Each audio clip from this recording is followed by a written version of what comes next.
357 Anno Domini, near Strasbourg.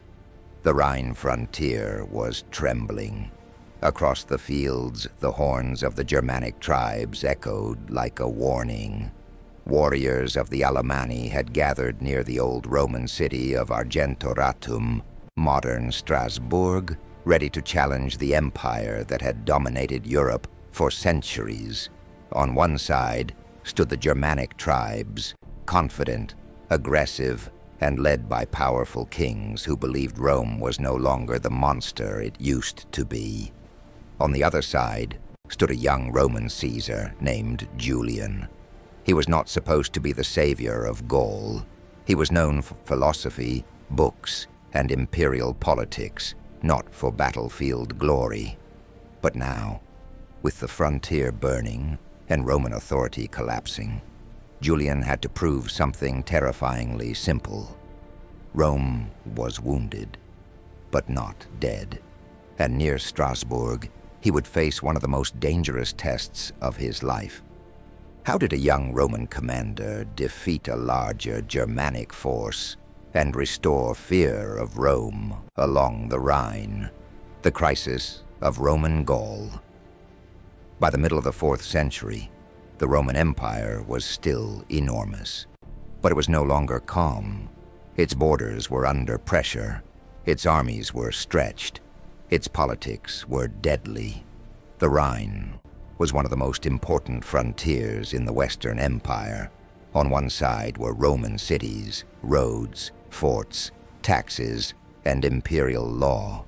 On the other side were forests, tribal confederations, warrior elites, and leaders waiting for any sign of Roman weakness.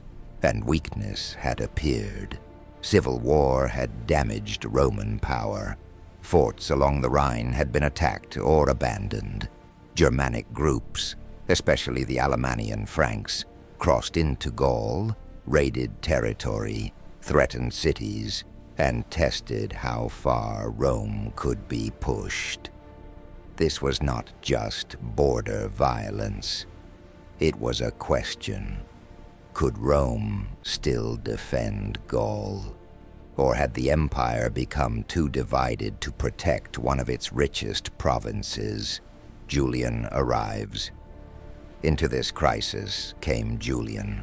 He was Caesar under Emperor Constantius II, a junior ruler sent west to restore order. But many at court did not see him as a great warrior. They saw a young man shaped by study and survival, not by command. Sending him to Gaul may have looked like a promotion. It may also have been a trap. If Julian failed, he would take the blame. If he succeeded, he would become dangerous. But Julian adapted quickly. He learned the army. He worked with the soldiers. He marched, negotiated, restored confidence, and began pushing back against the tribes that had crossed the Rhine. Then came the great test, the Alamanni challenge. Rome, the Alamanni, led by kings including Chnodomar, gathered near Strasbourg.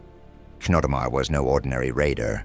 Ancient sources describe him as proud, powerful, and dangerous, a leader whose presence gave confidence to his warriors. The Romans had planned a coordinated campaign. Julian would pressure the enemy from one side, while another Roman commander, Barbatio, moved with a larger force from another direction. In theory, the Alamanni would be trapped. But war rarely follows the plan. Barbatio failed to deliver the decisive blow. His army withdrew after disorder and losses. Suddenly, Julian was left in a far more dangerous position, facing a confident enemy with a smaller force. According to ancient sources, Julian had around 13,000 men. The Alamanni were said to be much more numerous, though historians debate the exact figures. But numbers were not the only danger. The real danger was belief. The Alamanni believed Rome was afraid. They believed the empire was divided. They believed Julian could be forced back. They even sent a message demanding that he leave lands they claimed by right of conquest. It was not just a demand. It was an insult. Julian did not panic. He prepared. Discipline against fury. Near Strasbourg, the two worlds moved toward each other. This was not just Rome against Germanic tribes. It was discipline against fury, formation against momentum, a wounded empire against warriors who believed its time was over. As Julian's army approached the battlefield, his soldiers were tired from marching.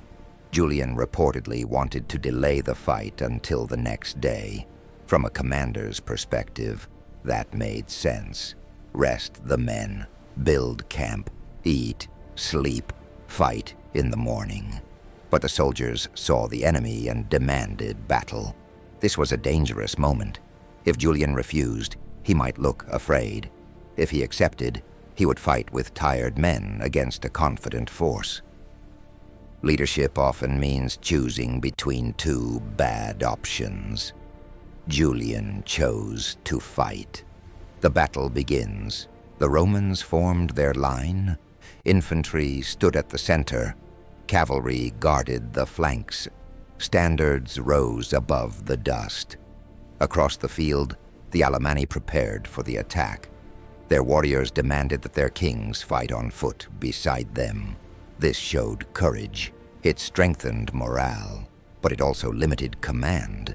A king on foot, trapped inside the crush of battle, could not see the whole field or react quickly.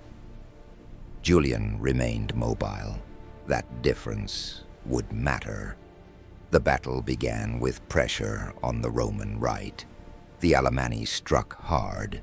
Their cavalry and light infantry attacked the Roman horsemen, creating confusion. For a moment, the Roman cavalry began to break. This was the moment when the battle could have been lost. If the cavalry fled into the infantry, panic could spread. If the Roman line opened, the Alamanni could smash through. One broken flank could become a destroyed army. The Roman line holds, but the Roman infantry held.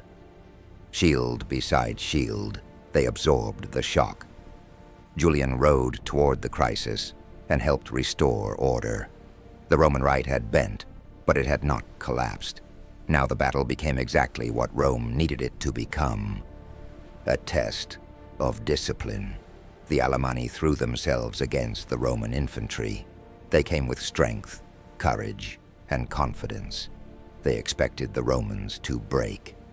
Instead, they found a wall. The late Roman army was not the army of Caesar or Augustus, but it was still dangerous.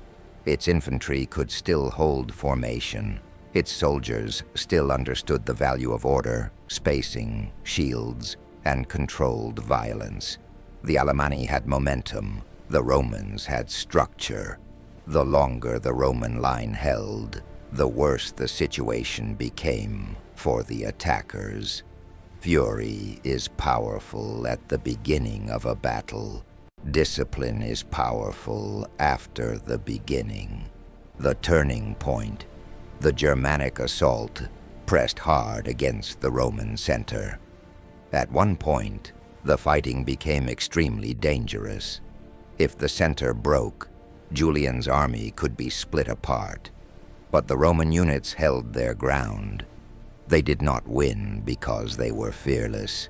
They won because they stayed together while fear moved through the battlefield. Minute by minute, the Alamanni lost momentum. The warriors in front could not easily retreat. Those behind pushed forward. Their formation grew crowded and confused. The kings and nobles were trapped inside the struggle. The Roman line tightened, then it pushed back. The turning point was not a single dramatic trick. It was the refusal of the Roman infantry to break.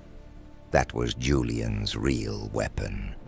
Not a secret machine, not a miracle. A line of tired soldiers who held long enough for Germanic confidence to crack. And when that confidence cracked, the Alamanni began to collapse. Collapse at the Rhine. The retreat moved toward the Rhine. For the Alamanni, the river was both escape and danger. Cross it, and they might survive. Fail, and they would be trapped between Roman soldiers and the water. Many fled. Many were cut down or drowned, according to ancient accounts. The exact numbers are debated, but the result is not. The Alamanni had lost, and then came the symbolic blow. Chnodomar, the proud king who had challenged Rome, tried to escape. But he was recognized, captured, and taken by the Romans. This mattered deeply. Rome had not only won the field, Rome had captured the man who embodied the threat. Julian's dangerous victory. After the victory, Julian's soldiers were so impressed that they acclaimed him as Augustus, emperor. That was dangerous, very dangerous. Constantius II was still the senior emperor. In Roman politics, being called emperor by the army could be seen as rebellion. Julian refused the title at that moment, understanding that victory on the battlefield could create danger at court. He had defeated the Alamanni, but now he had to survive Roman politics. The Battle of Strasbourg did not save the Roman Empire forever. No single battle could. The pressures on the Western Empire would continue. The Rhine would remain dangerous. The 4th century would bring more wars, more instability, and more political conflict. But Strasbourg mattered. Legacy. Strasbourg restored Roman confidence in Gaul. It strengthened Julian's reputation. It showed the Germanic tribes that Rome could still answer a challenge. And it proved that the late Roman army, often remembered only through the story of decline, could still fight with discipline and power. Before Strasbourg, Julian could be dismissed as a scholar in a military cloak. After Strasbourg, he was something else. A commander, a victor, a man whose soldiers believed in him. That belief would later help carry him towards the imperial throne. But on that day near the Rhine, the story was simpler. The Alamanni came to Strasbourg believing Rome was finished. They found a Roman line that bent, but did not break. And for one day, on the edge of a wounded empire, Julian reminded the world that Rome could still strike back. If you enjoyed this story, subscribe to Bellum Insights for more cinematic history documentaries about Rome, ancient battles, forgotten wars, and the empires that shaped our world. Leave a like and comment below. Was Strasbourg one of Rome's last great victories? Or only a temporary pause before the empire's deeper collapse?